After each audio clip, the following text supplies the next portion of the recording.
Hello, j'espère que vous allez bien. Bienvenue dans cette vidéo pour la réalisation du 13e carré. Aujourd'hui, on va continuer sur notre lancée avec les mailles glissées. Rien de bien compliqué, mais ça sera un point sur plus de rangs. Mais si vous avez compris le principe des mailles glissées, ça se fera parfaitement bien. Donc là, aujourd'hui, on va réaliser un carré en mailles passées alternées. Il va se réaliser sur 12 rangs au total, quasiment tous différents. Enfin, il y en a quelques-uns qui vont se répéter, mais il faut vraiment que je filme tous les rangs. Et là, on part sur 27 mailles. Donc, c'est parti. On va commencer avec 3 mailles en droit. Et là, nous allons glisser une maille, donc sans la tricoter, en gardant bien notre fil derrière et en piquant l'aiguille dans la maille comme si vous allez la tricoter à l'envers. Donc exactement comme hier, et on va la passer de l'aiguille gauche à l'aiguille droite. Je refais 3 mailles en droit. Je pique comme pour la tricoter en arrière et je la glisse. 3 mailles. Je pique et je glisse. Donc 3 mailles. Je pique et je glisse. Et vous avez compris, je pense, je répète ça jusqu'à ce qu'il me reste 3 mailles à la fin du rang.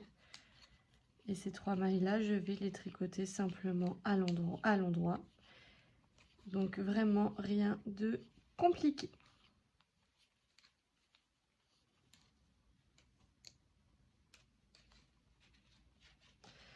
Maintenant, le rang retour. Donc on va tricoter les mailles en droit, les mailles qui étaient tricotées à l'endroit, on va les tricoter à l'envers.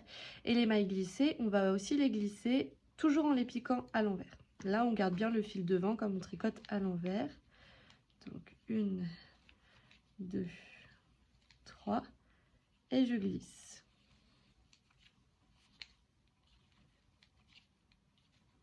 C'est vraiment pas compliqué du tout. Je pique et je glisse. Donc là, c'est la même maille que le rang d'avant qu'on pique et qu'on glisse. Là.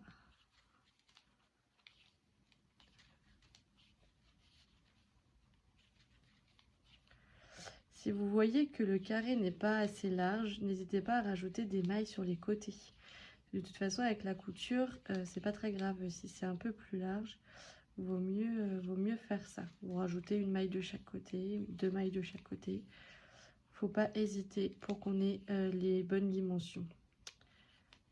C'est ce que j'ai dû faire hier. De base, j'étais partie sur 25 mailles. J'ai fini avec 27 ou 29, je sais plus. Mais voilà, dans ces cas-là, on triche sur les côtés, c'est pas très grave. Les 2 rangs que je viens de faire, je vais les répéter une deuxième fois à l'identique. Donc là, je vais repartir sur 3 mailles en droit. Je glisse la 4e en la piquant à l'envers. Et sur le retour, pareil. Je vous reprends tout de suite. Ok, j'ai terminé du coup les 4 premiers rangs, donc 2 par 2 vraiment identiques. Et là, je vais partir sur le rang 5. Et celui-ci, je vérifie, mais ouais, il va être très simple. On tricote toutes les mailles à l'endroit.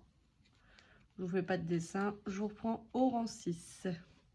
Ok, j'ai terminé du coup mon rang 5. On va faire le 6. Donc là, je fais n'importe quoi. On va faire, même si c'est sur l'envers, hein, on va contrarier en faisant 3 mailles en droit, une maille envers, 3 mailles en droit, une maille envers. Et je répète ça tout le long.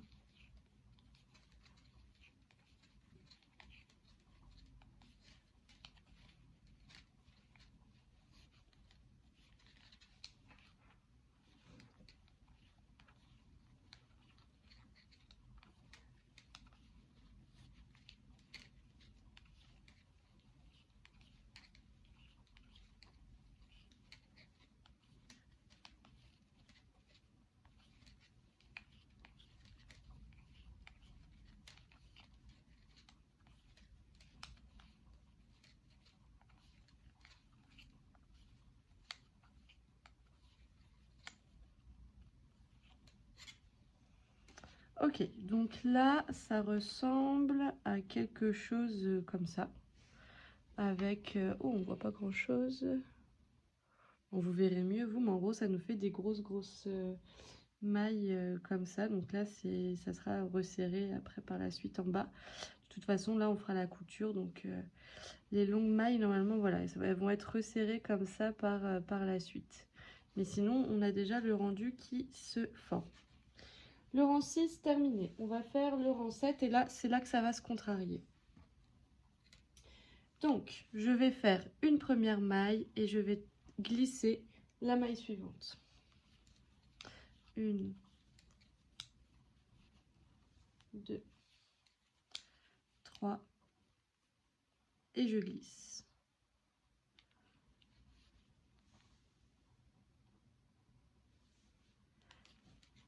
1, 2, 3 et je glisse. 1,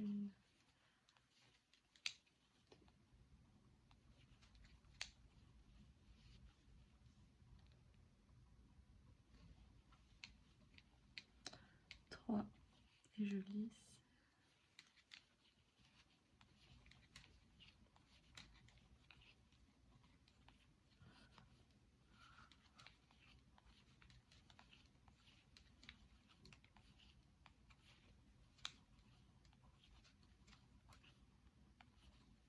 3, je glisse et la dernière, je la tricote à l'endroit normalement.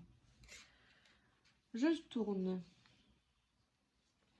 Et là, nous allons partir sur une maille envers, une maille glissée à l'envers sur la tricotée, 3 envers. Donc c'est le même principe en fait que les 4 premiers rangs, sauf que c'est contrarié.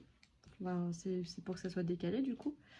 Et ça du coup, alors le rang que je viens de faire juste avant, donc le rang 7, il sera, le 9 du coup sera identique au rang 7. Et le rang 10 sera identique au rang 8 que je suis en train de faire juste ici.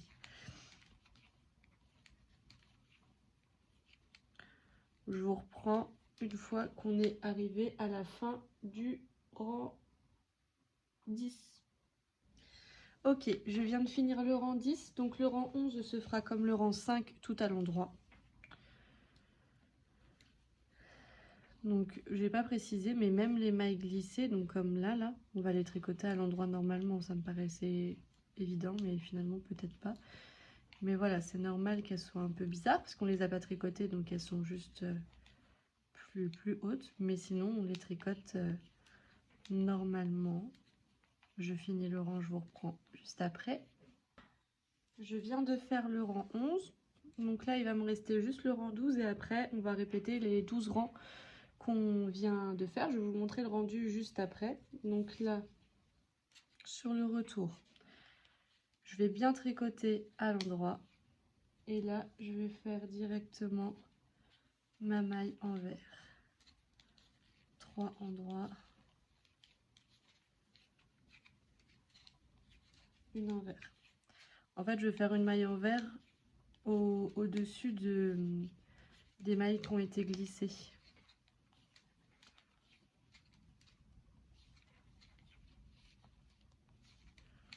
Donc 3 endroits. Et là voilà, on voit bien que la maille elle a été glissée juste ici. Celle-ci, je la tricote à l'envers. Et là, comme c'est pas des mailles glissées mais bien tricotées, je change bien mon fil.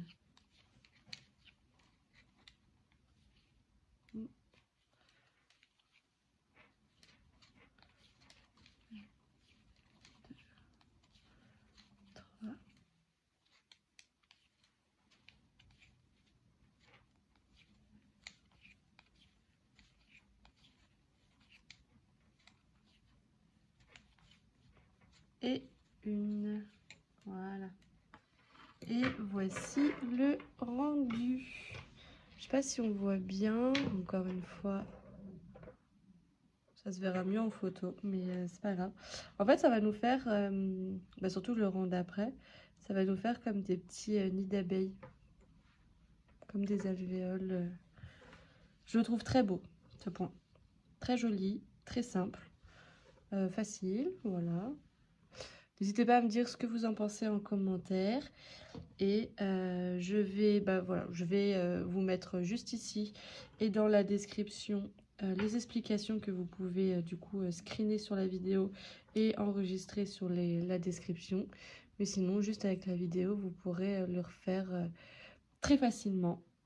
Et je vous souhaite un bon tricot et on se dit à demain pour le 14e carré. À bientôt! My